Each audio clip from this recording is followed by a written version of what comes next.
Hi everybody and welcome to the channel. Hey, today I'm not going to really do a review. I just want to talk a little bit about a watch in my personal collection, and it probably has to be one of my favorite watches at this point. This is the Seiko SPB083J1, a Japanese model. And I'm probably going to say this a bunch of times, but this is such high quality, and I feel that Seiko has hit a home run with this watch. They covered all the bases you want covered for a watch at this price point. Really high quality. Modeled after the 300-meter professional diver, the 6159, and the father to this guy would be the Prospex 300-meter diver SPB083J1. So it's not quite as expensive as the Marine Master, but a lot of similarities, and I think very, very high quality indeed. I bought this from a gentleman in Canada, and he deals a lot with Seiko and all kinds of watches. He knows a lot about watches, and he said, "Hey Scott, I just want to let you know this watch is Omega quality." Oh, really? And after wearing it a month, I have to agree with him 100%. It is just an incredible Seiko for sure. This watch does have a brother and a sister, the SBDC 061 and 63. I believe the one has a black dial, blue bezel, and a rubber strap.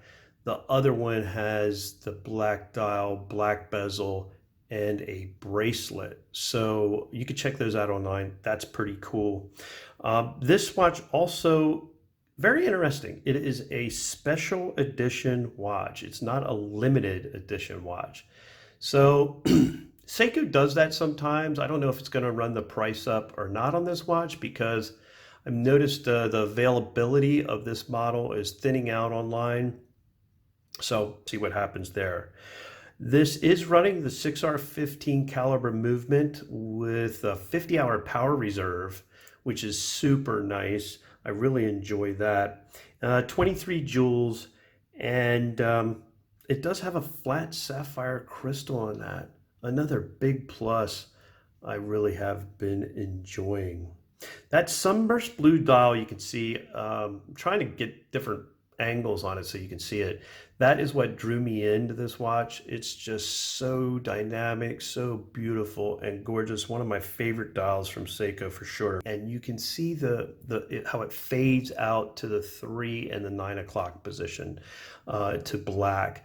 The absolute opposite from the Rolex James Cameron deep sea diver, which I found to be kind of interesting also. The pip, the polished indices, the polished handset with that counterbalanced secondhand lollipop secondhand, they're all coated with Seiko's proprietary Lume Bright.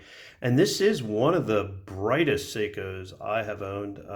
Just gorgeous. I mean, I was driving in the garage just from being in the car, and I took a shot. I'll throw that up for you. How bright it was just sitting in the car and pulling in the garage. I mean, it's just super, super bright and absolutely gorgeous. The dial has a boxed out date window at 11. And if you can see below the mid dial there, the Prospex symbol with automatic and 200-meter diver.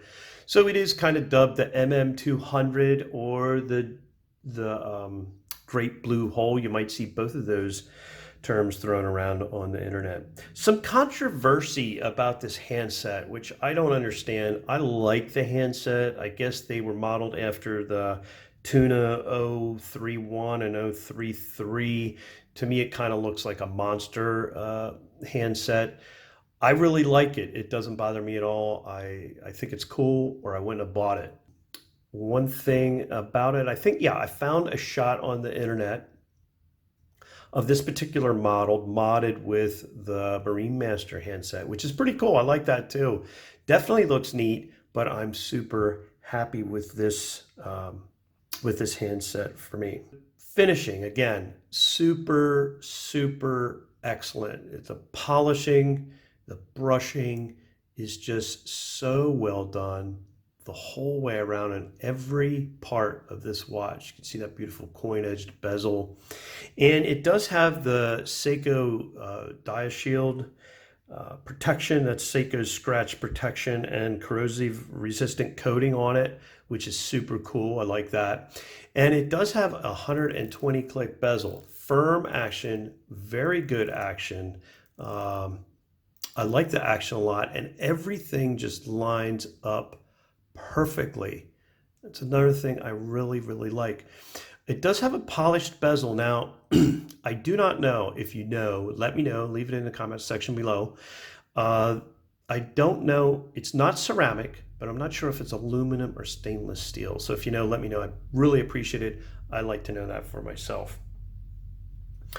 Great bracelet with those chamfered links, a milled locking double push button clasp, which is very, very nice. Super high quality. I love the bracelet on this guy, and it feels so comfortable on the wrist. This does have a pin and collar system to adjust the bracelet links, but it's easy to do. I think there's only one collar in there, so it's a lot easier than the Monster or other Seiko lower priced watches. They're a little more difficult. This was very easy to go through. Screw down crown, and it is probably at my favorite position for comfort. 4 o'clock position with the screw down crown. Good action on that. Yes, this is hand winding and hackable. Just a pleasure to wear with the crown in that position. Some specs on this guy. Well, it is a 200 meter diver. It has a 44 millimeter case, which just wears so nice. 51 millimeters lug to lug this way. It has a 13.1 millimeter thickness and a 20 millimeter bandwidth. Hey, let's get this on the wrist for a wrist shot.